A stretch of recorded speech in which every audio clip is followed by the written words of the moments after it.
From nostalgia-filled bloodfest to watching Mark Rylance feeding on human flesh like chicken breast, 2022 was chock-a-block full of hidden gems to movies that meant as much to me as a festering bowl of dog snot. Join me, please and thank you, as we do a dive into the scary selections from this past year in Clark Griswold's 2022 Horror Movie List-A-Palooza Spectacular. And while you're at it, you might want to rewrite the title. Okay, so I'm not doing like a countdown or a tier list or rankings. I've taken all the horror movies I've seen this year and put them into like categories where, they have similar things together. Like, best foreign films and bloodiest films set in a desert and the best of the breast. That's where we look over like, nudie things in horror together. One of those is real. Two of those is fake. Stick around and see which one is which. And we're going to start with like the worst and progressively get to like my favorites. Does that make sense? Is everybody on board? It's not. It's really complicated. Okay. Our first category up is for the one that I hated the most this year. The worst movie ever!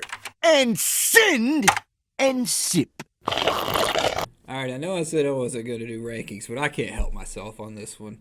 This is the bullshit of all bullshit. Alright, I gave it half a star, the lowest ranking I've given to a movie since 2015. You can probably guess what it is. Halloween Ends. Yeah, that piece of crap. This movie wasted Jamie Lee Curtis, her last go-around as Laurie, and it was for this garbage heap. I will admit there were some interesting ideas that were played with, but after the debacle that was Evil dies tonight! Evil!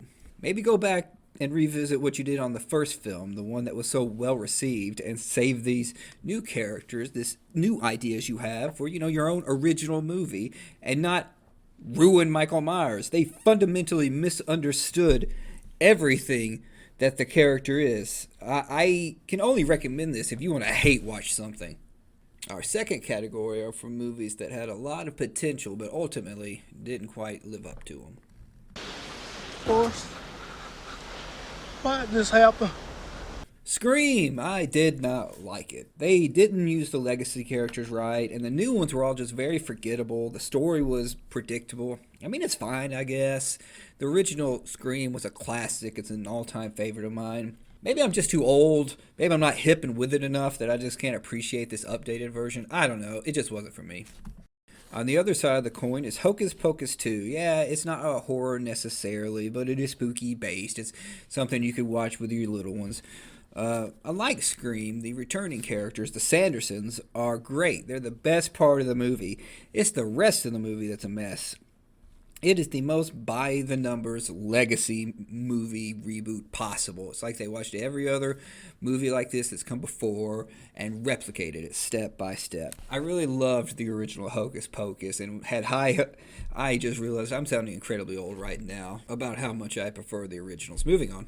Men from Alex Garland was not very scary. It was only known for the one scene, and it's very heavy-handed with the metaphors, and frankly, it's still a little, arty-farty. Category 3 is a group of movies whose main strength is one of the actors in it. And even if the movies are meh, it's still a good showcase for their talents. Acting! Torn Hearts has Katie Seagal playing a sinister country music legend. That premise alone sold me on watching it. The movie follows a pretty standard plot, but fans of Katie Seagal, it's worth a watch. The Invitation is a predictable, boring slog of a movie to have to sit through, but it's got Natalie Emmanuel from Game of Thrones in it. She does a good job. It's fun seeing her. Crawl Space has Henry Thomas showing off his very particular set of skills. Going all Liam Neeson on a pair of violent intruders. It's hard to recommend this one, but it's kind of fun seeing the kid from E.T. grown up and fucking people up. Choose or Die is a movie where you choose or... Well, I'm sure you get it. It was fine. I liked it more than any of these other movies. Shout out to my Eddie Marzan fans out there. He's not in it a lot, but when he is in it, he's the bee's knees. Terrifier 2 is pretty low on my list. Come at me, internet. But fans of Arts the Clown's, previous appearance, you're going to like this movie. If you like Terrifier 1, Terrifier 2 is going to be your bag, baby. Personally, I'm not a big fan on the gore and the extreme mutilation, even if I am really digging the story, which I definitely wasn't in the case of Terrifier 2. Category 4 is for movies that I know I saw this year, but I can barely remember anything about them. Dude, where's my car? Not going to waste a lot of time here. I'm just going to run through them. House of Darkness, I remember it wasted Justin Long. The Summoned was at some isolated mansion place. Unhuman is, quirky teenage zombies. No Exit is Pedro Serrano in a rest stop snowstorm. They were fine. There was just nothing exceptional about them. Category 5 is a collection of movies that were critically acclaimed but whiffed the bat with me. It flopped. The critics loved it. The critics don't buy albums. Speak No Evil might be for you if you like really, really, really slow-burning movies full of filler and social awkwardness. But hey, if you do like that, then this tale of a family that stays on holiday at this house of this other family that they barely know. Hey, but that's what you do in a horror movie, right? You Won't Be Alone is a story about a girl raised in isolation who is then shown the world by,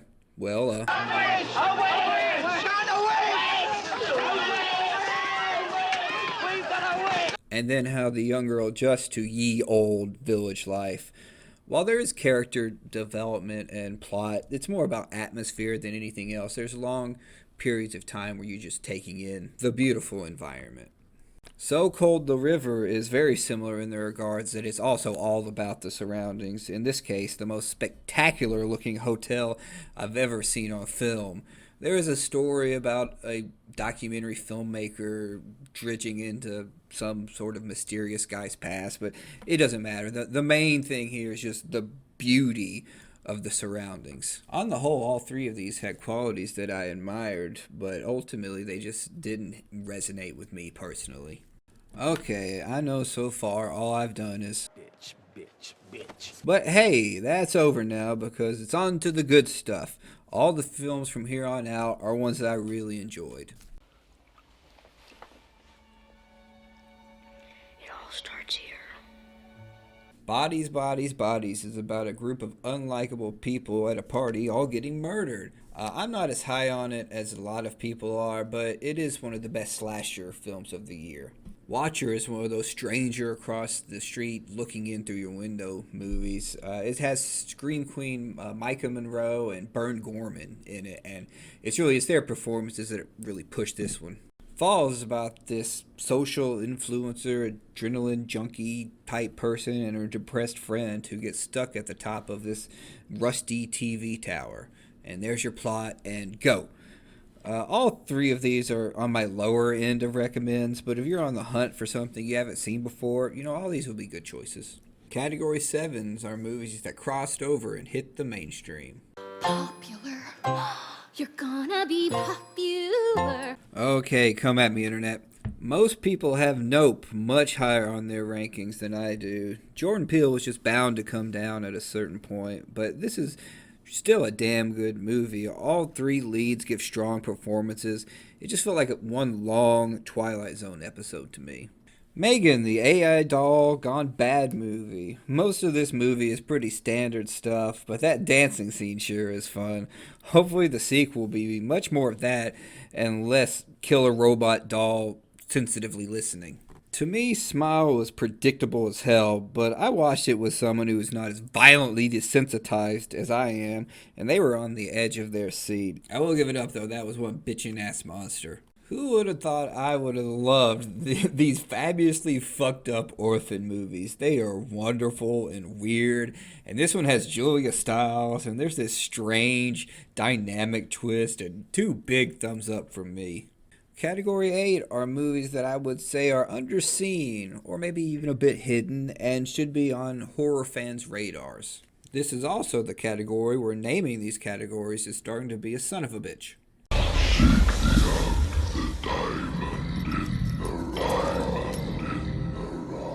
We got another rogue AI movie on here with Margot, a smart house with a killer side to it.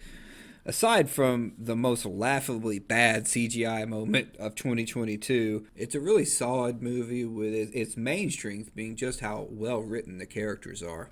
If the Academy Awards were just, Rebecca Hall would at least be getting some talk of Best Actress for Resurrection. She gives a powerful performance, driving the way of the tale of this woman dealing with the mysterious man from her past.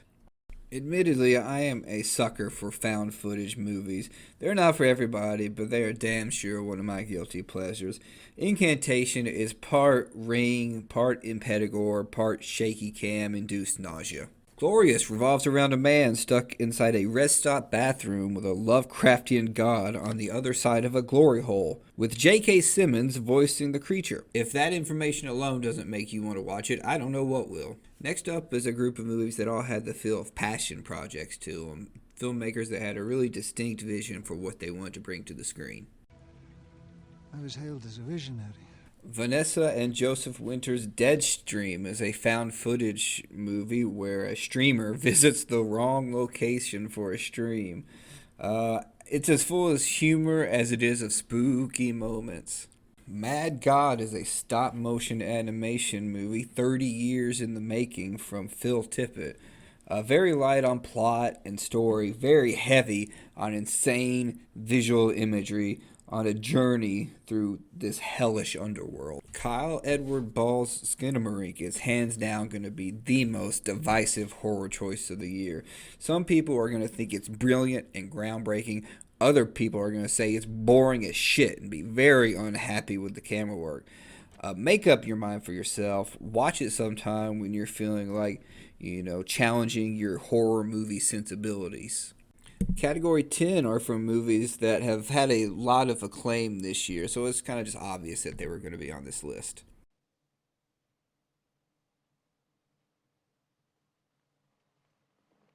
That goes without saying. Oof. I will admit that I'm a lot higher on Studio 666 than most people. It's not the most complicated movie in the world, but it is a lot of fun. And it's made by people, especially Dave Grohl, who look like they're having a lot of fun making it. Fresh deals with a lady who decides to go on a trip with a potential love interest to his house in the woods. This never goes badly, does it? It was director Mimi Cave's first film, so it's going to be interesting to see where she goes from here. After 2018's The Predator, it's nice to see the franchise has returned to some former glory with Prey. Everything about this movie was just really well done. Barbarian will hopefully be the movie that secures us more future Justin Long leading man roles.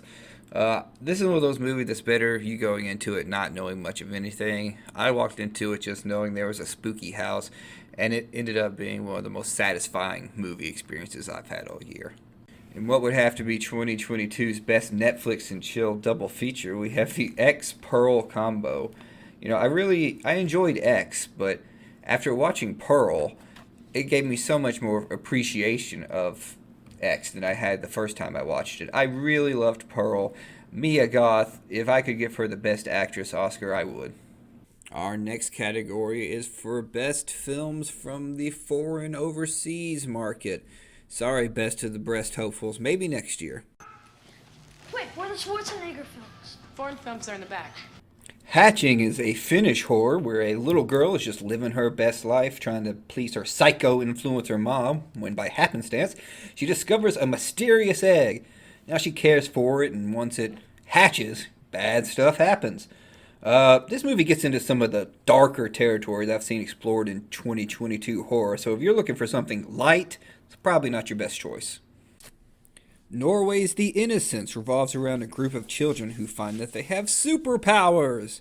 More disturbing than straight up scary, this group of kids do a really good job with some heady material. The journey from them discovering their powers to the ramifications that come from them using them is really gripping stuff. The Sadness, straight out of Taiwan, is about two lovers in an outbreak that causes people to, while not technically zombies, it's close enough to just call them zombies. There is story here, but it felt more like this movie just wanted to push the envelope as far as it could with the gore and the mutilation. Like, if you can't stand to sit through Hostel, you're not going to have a good time here. Coming from Spain is Valley of the Dead. This film is set in 1938 during the Spanish Civil War. Two opposing sides have to work together because of, you guessed it, zombie outbreak. No new ground is broken here, just a real fun movie with memorable characters and plenty of good zombie kills. A strong year for Spain, as Piggy also hails from there. An overweight girl is dealing with her own body image and bullies and not particularly very understanding family, all while there's a serial killer out there on the loose. I think that anybody that watches this is really going to empathize for the main character, Sarah. She's written and portrayed very real, very grounded. And if just one of a number of different things had occurred differently, like bullies not being bullies, things would have just been better for everybody in this movie. So there's your lesson for the day. Don't be a bully. Category 12, our next to last, are for the films that were all in consideration for Best Horror of 2022, but ultimately come up just a hair short of winning it all. Always the bridesmaid, never the bride. The House is a stop-motion animation anthology of 3 different stories that all occur in the same location over a period of time. Strictly speaking, only the first segment is horror, with the other 2 being more quirky comedy. But that being said, on the strength alone of that one segment, it earns a spot here. Captivating, mesmerizing, haunting, beautiful. It stayed with me ever since I first watched it. Haha, you knew I was going to sink in one more found footage, and an anthology to boot. Deadstream's Vanessa and Joseph Winter also direct a segment here to Hell and Back, giving them 2 slots on this 2022 list. The winner here, though, is Ozzy's Dungeon, where a Double Dare type kids game show has some, bad things happen. With this being the 5th in the franchise, the formula is clear, and I will always recommend these movies because I don't ever want them to stop making them. And I will argue with anyone up to this point, with only one stinker, the 3rd, the VHS series is among the best horror franchises if we only judge by the quality of the movies in the series. Admittedly, the poster for Bones and All had me pretty wary. It just looked like more YA romance stuff. Once I heard good things and that it had Mark motherfucking Rylance in it, I thought, sure, why not? And boy, was this movie not what I expected. Yes, there is the teen romance aspect, but it's also a story about loss and betrayal and abandonment and cannibalism and ultimately acceptance. So if you were wary, don't write it off so easy. I almost put The Black Phone in the well, that goes without saying category, but after rewatching it recently, I remembered just how much I enjoyed it. I went into it thinking that it was just a creepy abduction movie, but I was delighted to see that it had some really well done supernatural moments, and it was really satisfying seeing how all these little story moments tied together in the end. And this family, as horrible and dysfunctional as they appear on screen, you really end up connected to them and hopeful for them in the end. It's a really well put together movie. And now let's see who takes home the prize as the gold medal winner of Clark Griswold's 2022 horror movie List-A-Palooza Spectacular. What's it gonna be? We have a winner. The best of the best of the best, sir. With honors.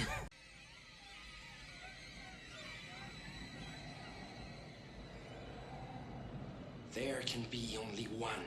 The Menu, starring reigning Scream Queen Anya Taylor-Joy, Ralph Fiennes, and a criminally underrated Nicholas Hoult.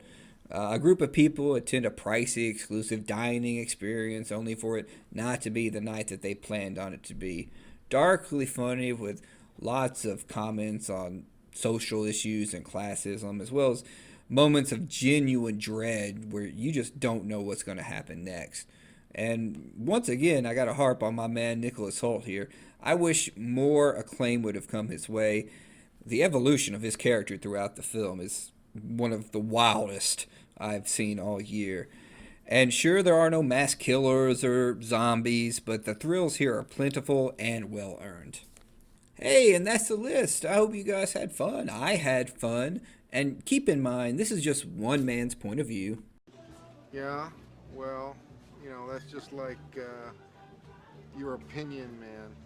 There is no real right or wrong answer. It's just my personal taste. Maybe you thought Halloween Ends was God's gift to movies, or maybe you thought the menu served up a heaping pile of shit, or maybe you want to try your luck and see if you can get me to watch the Texas Chainsaw Massacre. Feel free to leave any questions, comments, concerns, and let's have fun talking about movies. So this is Clark Griswold saying, stay chill, be kind, and I'll see you at Wally World. Bye-bye, boys! Have fun storming the castle!